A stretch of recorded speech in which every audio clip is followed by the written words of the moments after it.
65 லட்சம் பேருடைய வாக்காளர் பட்டியலில் 65 லட்சம் பேர் காணவில்லை என்று சொல்கிறார்கள். ஏதோ காதுல கேட்டுக்கிட்டு ஒரு அப்பாவி பேசுவான் அந்த மாதிரி பேசுறீங்க. ஒரு பிரச்சார வாகனத்தில் நின்றுட்டு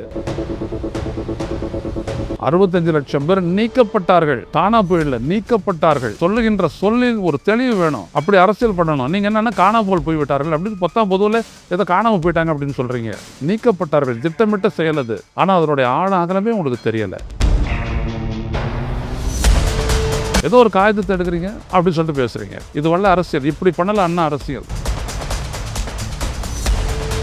அரசியல் அப்படின்றது ஒவ்வொரு பிரச்சனையும் ஆழமாக பகுப்பாய்வு செய்து அதில் சாதக பாதகங்களை பற்றி மக்களிடையே எடுத்து சொல்லணும். அப்பதான் நீங்க தலைவராக முடியும். இல்லாட்டி நீங்க நடிகராகவே தான் இருப்பீங்க.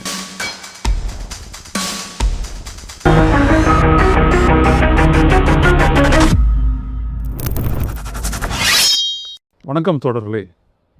ரோசோ செய்தியின் வாயிலாக இன்று மீண்டும் உங்களை சந்திப்பதில் பெரும் மகிழ்ச்சி அடைகின்றேன். இன்று அறிஞர் அண்ணாவினுடைய பிறந்த நாள். செப்டம்பர் 15ஆம் தேதி பிறந்த அவர் 1909ஆம் ஆண்டு பிறந்தவர்.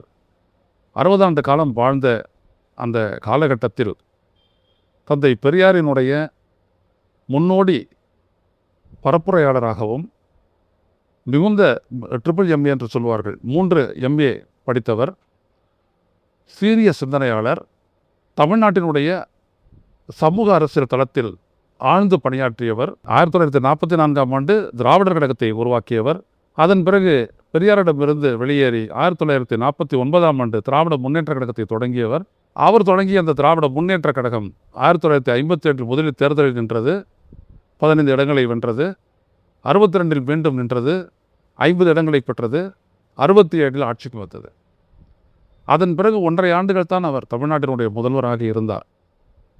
இந்த நீண்ட நெடிய அவருடைய அந்த அரசியல் பயணத்தை நாம் பார்த்தோமானால் அவருடைய ஒரு தலை சிறந்த ஒரு ஜனநாயகவாதியாக அவர் இருந்தார். இந்திய நாடாளுமன்றத்தில் அவர் பேசிய பேச்சுக்கள் தமிழ்நாட்டினுடைய தேவைகளை வலியுறுத்தி அவர் ஆற்றிய உரைகள் ஜனநாயகபூர்வமானவை. ஜனநாயகத்துக்கு ஒரு அத்தாட்சி என்றால் அறிஞர் அண்ணா என்று சொல்லலாம். இந்த கடுஞ்சொல் கூறாமல் விமர்சனம் என்பதை ஆக்கப்பூர்வமாக ஏற்றுக்கொண்டு மாற்றம் தோட்டத்து மல்லிகைக்கு மனம் உண்டு என்று சொன்னது அந்த அடிப்படையில் தான். நம்முடைய கொள்கைக்கு எதிரானவர்களாக இருந்தாலும் கூட அவர்களுடைய சொற்களிலும் செயல்களிலும் கொள்கையிலும் கூட நல்ல விடயங்கள் இருக்கலாம், நாம் எடுத்துக்கொள்ள வேண்டும் என்று சொன்னவர் அவர். தம்பி என்று சொல்லி தனது கட்சி தொண்டர்களை வழிநடத்தியவர். எல்லாவற்றுக்குமே ஒரு முன்னுதாரணமாக திகழ்ந்தவர். முதல்வராக ஆன பிறகு அவருக்கென்று எல்லா விதமான வசதிகளும் செய்து தருவதற்காக அரசு அதிகாரிகள் வந்தபோது, அவருடைய வீட்டுக்கு வந்தபோது தொலைபேசி தவிர வேறு எதையும் வைக்காதீர்கள் என்று சொல்லிவிட்டு அவர்களை திருப்பி அனுப்பியவர் அண்ணா. நான் முதல்வர் என்பதற்காக எனக்கு வேறு எந்த வசதியும் வேண்டாம், இது மட்டுமே போரும் என்று சொன்னவர். மிக எளிமையான ஒரு வாழ்க்கையை வாழ்ந்தவர். ஆனால் மிக ஆழமான ஒரு அரசியலை செய்தவர். ஊழல் என்றெல்லாம் அவரை பற்றி குறை சொல்லும் பொழுது உங்களுடைய நாட்கள் எண்ணப்படுகின்றன என்று அப்பொழுது எதிர்க்கட்சியில் இருந்த விநாயகம் என்கின்ற காங்கிரஸ் உறுப்பினர் சொன்னபோது, உங்களுடைய நாட்கள் எண்ணப்படுகின்றன என்ற போது எனது மை ஸ்டெப்ஸ் ஆர் மெஷர்ட் என்று சொல்லி பதிலடி கொடுத்தார். கடும் கோபமாக பதிலடி சொன்னவர் அண்ணா. அவர்தான் முதல்வராக இருந்த அந்த குறுகிய காலத்திலேயே தமிழ்நாட்டிற்கு தமிழ்நாடு என்ற பெயரை வைத்தார்.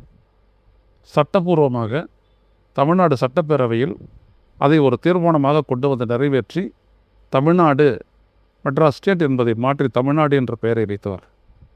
அது மட்டுமல்ல, தமிழக அரசினுடைய கொள்கை இருமொழி கொள்கை தான், தமிழ் ஆங்கிலம். அதோடு மட்டுமின்றி சுயமரியாதை திருமணத்தை சட்டபூர்வமாக ஒன்றாக ஆக்கினார்.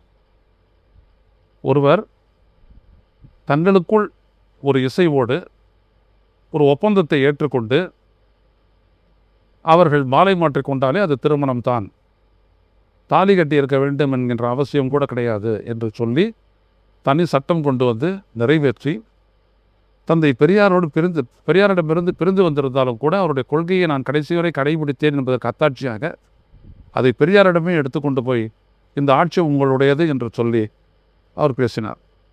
அப்படிப்பட்ட உறுதிமிக்க ஒரு அரசியல் தலைவர். இந்திய நாடாளுமன்றத்தில் பிரிவினை கோரிக்கையை, திராவிட நாடு கோரிக்கையை அவர் கைவிடும் பொழுது அப்பொழுது அவர் சொன்ன வார்த்தை இன்றளவும் முக்கியத்துவம் வாய்ந்தது. அவர் கூறினார், பிரிவினைக்கான காரணங்கள், பிரிவினை கைவிடுகின்றோம். 62 அந்த சீன படையெடுப்புக்கு பிறகு நடந்த விடயம் இது.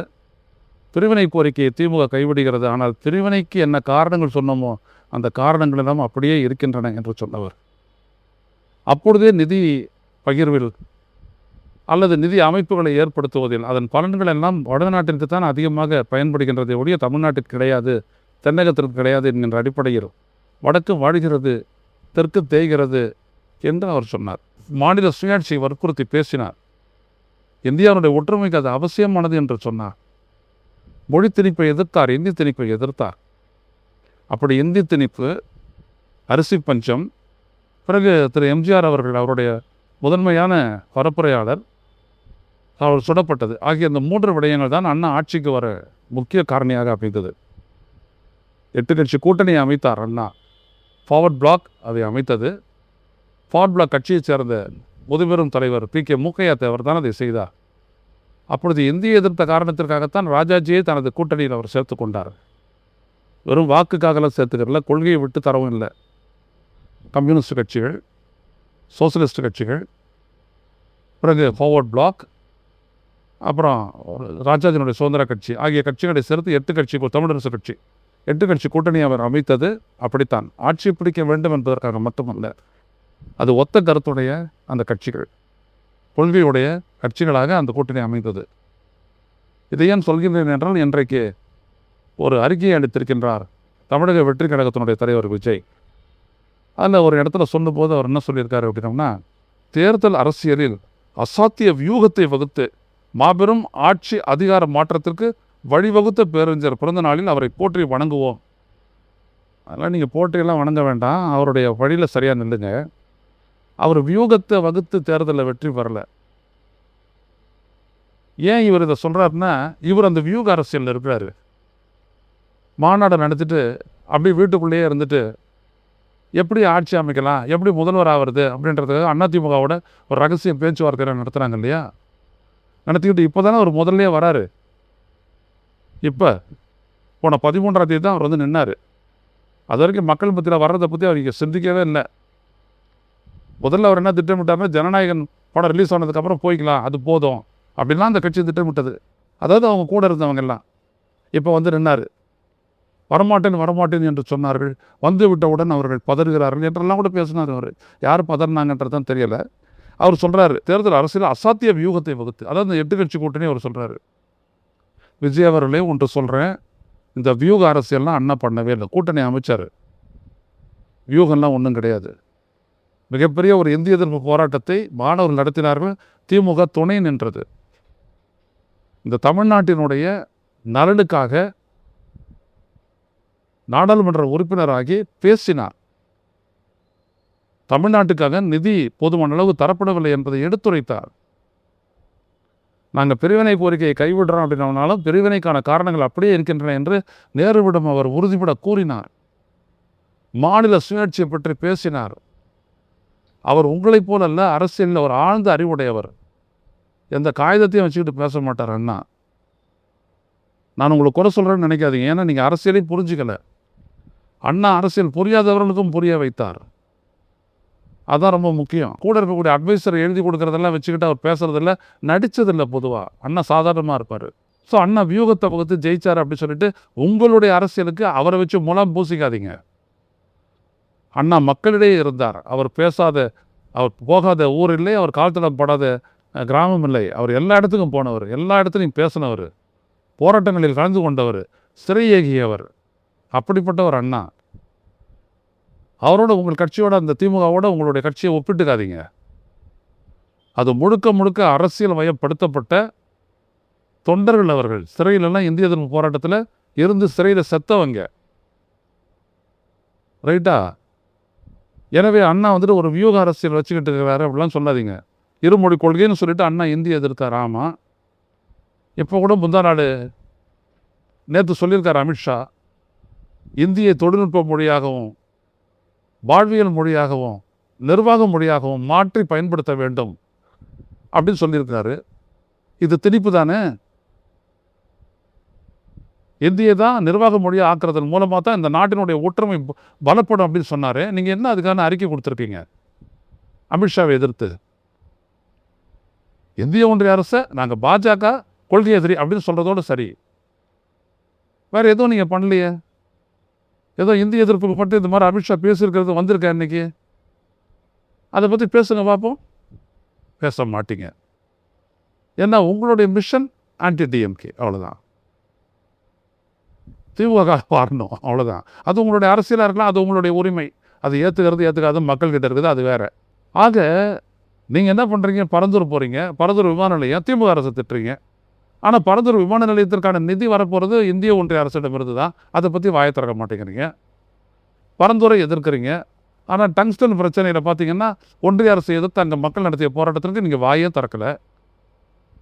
இந்த மாதிரி ஒரு இரட்டை நிலையெல்லாம் எடுத்துக்கிட்டு நீங்கள் சொல்கிறீங்க திமுகவை இரட்டை நிலையம். திமுகவை உங்களுடைய இரட்டை நிலைகள் இதெல்லாம் இந்திய ஒன்றிய அரசுக்கு ஒன்றும் இல்லை. இந்த ஓட்சோரி எவ்வளோ பெரிய பிரச்சனை, அது வாக்கு திருட்டு எவ்வளோ பெரிய மோசடி, அதை பற்றி மாநாட்டில் பேசுகிற நீங்கள் எதையுமே பேசலையே.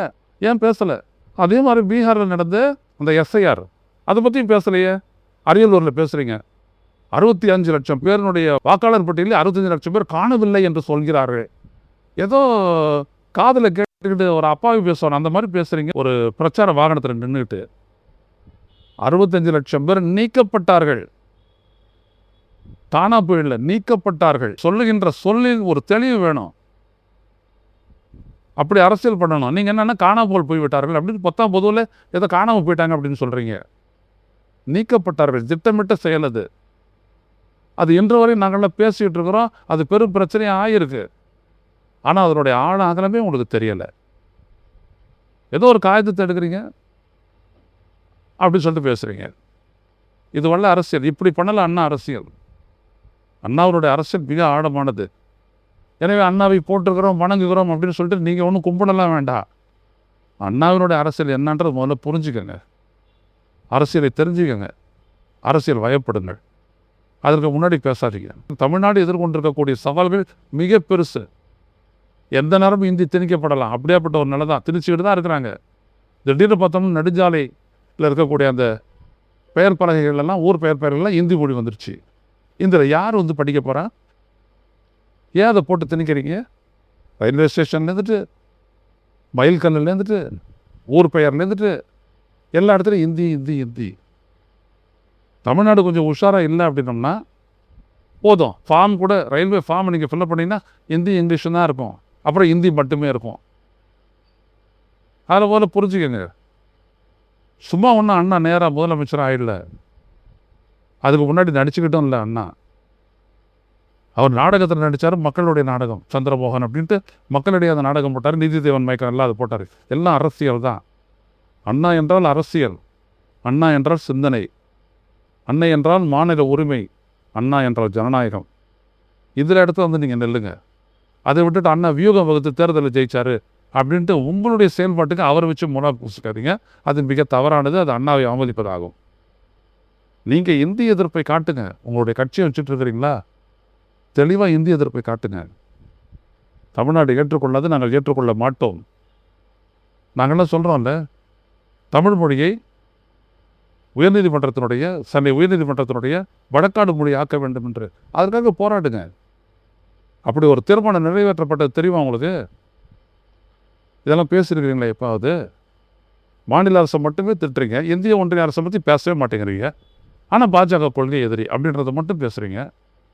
இதெல்லாம் மக்களுக்கு புரியாதுன்னு நீங்கள் நினைக்கிறீங்க. உங்களாட்டமே மக்கள் இருப்பாங்களா விஜய்? அதனால் யோசிங்க, சிந்தியுங்கள், ஆழ்ந்து சிந்தியுங்கள், நேர்மையாக நடந்து கொள்ளுங்கள். கொள்கை எதிரி வேறு, அரசியல் எதிரி வேறு, இப்படியெல்லாம் நீங்கள் சொல்கிறீங்க. அதை பற்றியெல்லாம் கூட சீமான் கேள்வி எழுப்பினார். அதற்கெல்லாம் பதில் சொல்லுங்கள். அப்படியே அமைதியாக இருந்துட்டு நீங்கள் பேசுகிறது தான் செய்தி. அதான் மக்கள் போடுவாங்க. என்னை பார்த்து பயப்படுகிறார்கள், அஞ்சுகிறார்கள், அலறுகிறார்கள், பதறுகிறார்கள், இதெல்லாம் சொல்லிட்டு போகலாம். வழக்கு இதெல்லாம் சினிமா. அரசியல் அப்படின்றது ஒவ்வொரு பிரச்சனையும் ஆழமாக பகுப்பாய்வு செய்து அதில் சாதக பாதகங்களை பற்றி மக்களிடையே எடுத்து சொல்லணும். அப்போ தான் நீங்கள் தலைவராக முடியும். இல்லாட்டி நீங்கள் நடிகராகவே தான் இருப்பீங்க. இதை நீங்கள் புரிந்து கொள்ள வேண்டும். அவருடைய தொண்டர்கள் என்று சொல்லக்கூடிய ரசிகர்களும் புரிந்து கொள்ள வேண்டும். மீண்டும் சந்திப்போம் தொடர்பே. நன்றி, வணக்கம்.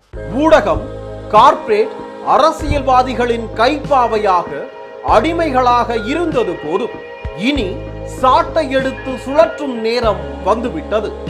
ஊடகம் பொதுமக்களாகிய உங்களுக்காக உங்களாலேயே இயக்கப்பட வேண்டும். ஊடக சுதந்திரத்திற்காக உங்களின் பங்களிப்பை இன்றே அளித்திடுங்கள்.